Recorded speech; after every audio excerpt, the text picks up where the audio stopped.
Meu nome é Túlio Duarte, eu sou o responsável pelas operações da empresa Harbor, que desenvolve sistemas para controle de produção e sistemas para controle de qualidade. Além disso, eu também sou diretor do Grupo Vertical Manufatura da Associação Catarinense de Tecnologia, a ACAT, e sou cofundador do Cluster de Manufatura Avançada, que é um grupo que reúne as entidades que levantam a bandeira da indústria 4.0 no Brasil. Esse grupo ele reúne, além da minha empresa, outras empresas e entidades do governo e instituições de ensino que estão trabalhando o tema de indústria 4.0 no Brasil para que a gente possa levar a produtividade e a competitividade do produto nacional nos patamares do internacional.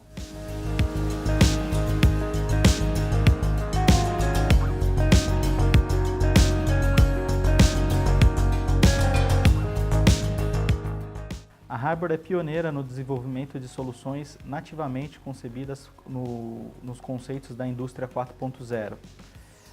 Esse tema da quarta revolução industrial é um tema relevante que vai atingir sua plenitude em mais ou menos no ano, se espera que se atinja mais ou menos no ano de 2020, então não é um tema para ontem, é um tema que a gente tem que trabalhar e tem que se atualizar porque vai atingir a todos.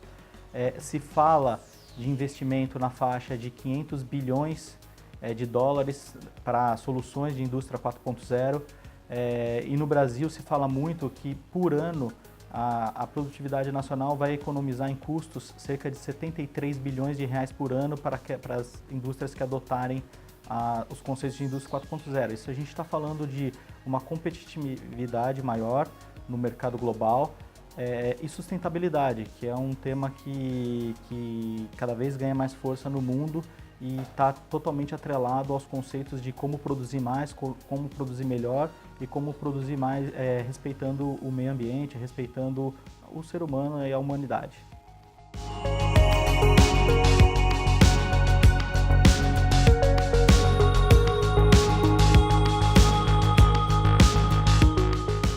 No mercado brasileiro, a indústria tem um papel muito relevante, um papel muito importante. A gente está falando de mais ou menos 450 mil indústrias responsáveis por boa parte do PIB nacional. Cerca de 6% das indústrias são de grande porte. É um perfil parecido com o perfil alemão e outros bons países aí do mundo. Mas o que acontece é que uma solução de tecnologia hoje, ela só é acessível para esse grupo de 6%. Adotar os conceitos de indústria 4.0 e adotar soluções que possam ser utilizadas nos outros grupos de empresas que são de médio e pequeno porte, e aí a gente está falando de uma faixa de médio porte de 36% de empresas, indústrias, e de pequeno porte na faixa de 70%, mais ou menos, 70% a 72%, é um fator importante para produzir mais, produzir melhor e a gente manter esse nível, essa parte importante da economia nacional.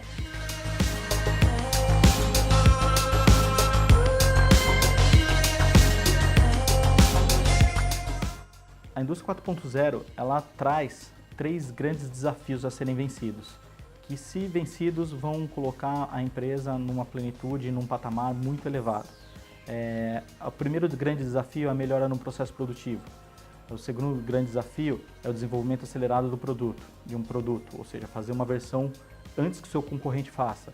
E a terceira é o desenvolvimento de novos modelos de negócio, ou também conhecido como produtos inteligentes, que é a indústria desenvolver produtos que possam gerar um recorrente e um contato com o cliente mais próximo. Eu queria falar do primeiro desafio, desafiar a todos que estão aí, na questão da melhoria no processo produtivo. Um dos terrores na linha de produção, de uma linha de produção, num processo de manufatura, é um equipamento ou uma linha parada. E ela para, via de regra, por 3 grandes motivos: por quebra, por falta de matéria-prima e por um surto de qualidade. Sobre a questão da falta de matéria-prima, que é algo que é arrumável se estiver mais organizado, e isso é recorrente na manufatura. A falta de matéria-prima geralmente acontece por uma falha na comunicação do time de produção com o time de logística. Uma linha de produção, ela tem o estoque de matéria-prima longe do ponto onde é produzido. O estoque de matéria-prima geralmente está num galpão ou num depósito e a linha de produção está em outro local. Então o que se faz é uma movimentação de parte dessa matéria-prima, não dá para trazer tudo porque às vezes falta espaço físico para ter tanta matéria-prima próxima dali, então se traz, ou então também para controle, só se traz o que é suficiente para produzir determinada ordem de produção, então se movimenta uma parte dessa matéria-prima e o operador vai utilizando isso, então geralmente tem a linha de produção, do lado tem caixinhas com essa matéria-prima, 2 a 3 caixinhas que é o suficiente para ir dando conta, conforme essa matéria-prima vai sendo utilizada, um componente que é colocado numa placa, num equipamento, vai se esvaziando essa caixinha, vai passando para lá, vai passando para o lado, e o time de logística tem que se atentar a isso para ir enchendo a linha o que a gente chama bordo de linha, que são essas caixinhas, com a matéria-prima. O desafio uma das grandes dores é a pessoa estar com tudo pronto, com a linha montada, o equipamento parado, o produto na frente e ter que avisar o time de matéria-prima, o time de logística, que está faltando essa matéria-prima. E esse tempo, às vezes, a gente não está falando de 2, 3 minutos, a gente está falando, às vezes, de horas. Né? Como eu falei, isso representa, no ano, alguma coisa na faixa de 70 bilhões, é um dos componentes desses 70 bilhões de perda de produtividade que a gente tem por ano na indústria nacional. Então, uma das grandes dores é que se perceba a falta de matéria-prima e agilize um processo de comunicação para que nunca falte essa matéria-prima do lado da linha. Esse é um desafio que eu coloco para vocês, que eu acredito que todos aí têm condições de resolver de maneira eficiente e essa ferramenta que vocês possivelmente podem desenvolver é uma ferramenta que não existe ainda no mercado e eu acredito piamente que vocês são capazes de desenvolver uma solução satisfatória e excelente para essa grande dor do mercado.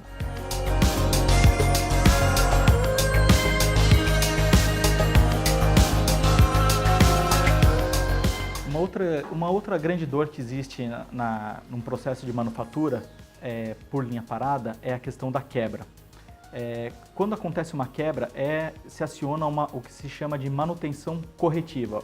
Dentro de um processo de manufatura, existe um time especializado na manutenção corretiva. Esse time é chamado de cadeia de ajuda, geralmente. E geralmente é formado por eletricistas, mecânicos e outras pessoas até de outros setores que conhecem o equipamento, conhecem o processo de manufatura para que ele volte a operar. Quando acontece uma quebra, esse time de cadeia de ajuda, que é muitas vezes um time compartilhado entre as linhas de produção, entre os diversos recursos produtivos, é acionado.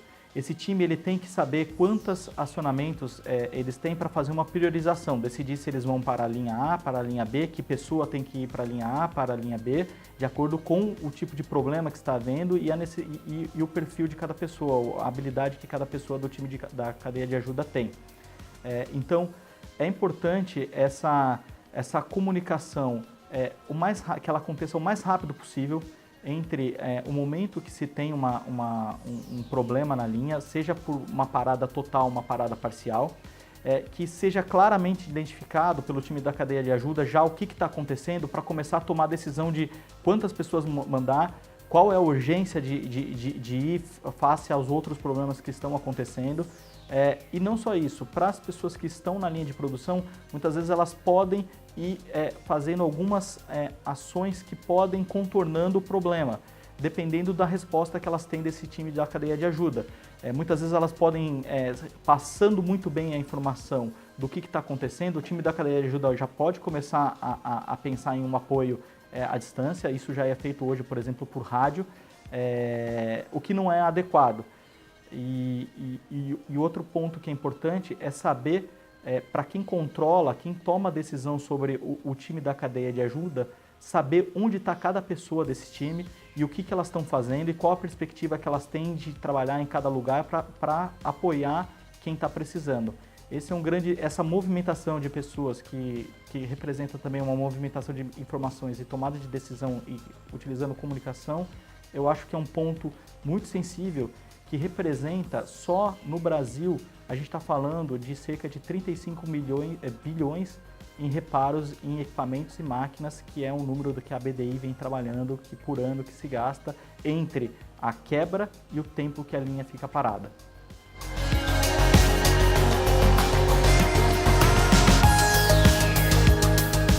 O setor de manufatura da parte de alimentos e farmacêutico é um setor que é muito regulado, muito controlado. A gente está falando da produção de alimentos que podem causar uma intoxicação numa pessoa, e farmacêutico a gente não precisa detalhar muito porque produzir corretamente é importante. Nos Estados Unidos existe um órgão muito forte que trabalha essa regulamentação chamada FDA, e no Brasil existe um órgão muito bom também que trabalha muito bem a regulamentação, chamada Anvisa. Esses órgãos, assim como tem nos Estados Unidos, no Brasil e em outros países também, eles impõem uma série de regulações para o processo produtivo na área de farmacêutica e alimentos que às vezes não existem em outros processos produtivos. Um deles é o controle de acesso de pessoas a alguns processos, a manufatura em si. Por que existe? É bem importante, para evitar contaminação. Então, saber quem são as pessoas, saber se elas estão entrando num processo que elas deveriam estar entrando ou não. E quando elas entram para executar uma tarefa, executar uma operação, fazer agregar valor a um produto, fazer uma batelada de um remédio ou qualquer coisa do tipo, é importante que elas sigam POPs, que se chama, que é Procedimentos Operacionais Padrões. Ou seja, ela tem que seguir um script de como executar uma tarefa. E a gente está falando de milhares de scripts, milhares de POPs que tem que ser seguidos nesses processos produtivos. E como há um turnover na linha de novas pessoas trabalhando, muitas vezes a pessoa vai aprendendo esses procedimentos. Então é importante ter esses procedimentos à mão. Hoje esses procedimentos eles são uma pilha de papel que ficam próximo das linhas de produção, ou os principais têm algum destaque, mas hoje uma grande dor é que a pessoa entenda esses procedimentos acesse esses procedimentos de maneira mais rápida e possa visualizar, seja com ou de outras maneiras que não de forma de papel. Controle de acesso ao ambiente e a busca por procedimentos operacionais padrões para executar tarefas é uma grande dor desse setor, desses setores controlados, principalmente alimentício e farmacêutico, que é um grande desafio que eu acredito que vocês podem resolver. Boa sorte aí. No processo de manufatura, existe um desejo muito grande das indústrias de atender o terceiro desafio da indústria 4.0, que é a criação de novos modelos de negócio. E essa criação de novos modelos de negócio, produtos inteligentes, está permitindo ou se tenha a ideia de que se possa ser possível uma aproximação da indústria com o consumidor final. Porque hoje a grande dor que acontece é você adquire um produto que foi bem feito, um produto que foi bem desenhado, com todas as funcionalidades, com muitas funcionalidades, e uma vez que você faz a aquisição desse produto e leva para casa, a indústria, o fabricante, ele perde o contato com o cliente, sendo que o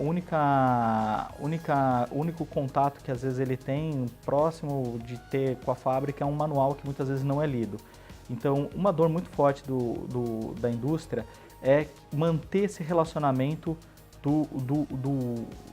da fábrica, da indústria, do fabricante com o consumidor final, para que o consumidor final continue percebendo a qualidade do produto, possa utilizar ele da melhor maneira possível e com isso o fabricante enxerga que ele tem uma percepção melhor do valor do produto dele e um reforço de marca muito importante. Então, essa continuidade de interação é um desejo muito forte da indústria, é uma dor que se sente, porque muitas vezes a percepção de qualidade e de valor da marca não é totalmente percebida pelo consumidor final, que compra um produto e utiliza cerca de 30%, 20%, 40% da capacidade do que aquele produto poderia entregar de benefício para a pessoa que o adquire. Essa é uma dor que a gente acredita que pode ser sanada, envolve informação e comunicação bem fortemente. Então acredito que todos aí podem pensar em uma solução interessante nessa área aí, que talvez seja uma das principais dores e desejos, o santo graal para a indústria hoje. Eu convido então todos a participarem do Rainbow Hackathon 2018 Brasil. Meu background é na área de desenvolvimento, eu nasci desenvolvendo soluções na indústria na empresa que eu trabalho. Eu sei a importância de um hackathon em termos de experiência de vida. é algo que você não é um tempo que você perde, é um tempo que você investe. Então eu guardo boas memórias dos hackathons que eu já participei e por isso eu convido a todos para participar do Hackathon Rainbow 2018. Boa sorte, pessoal!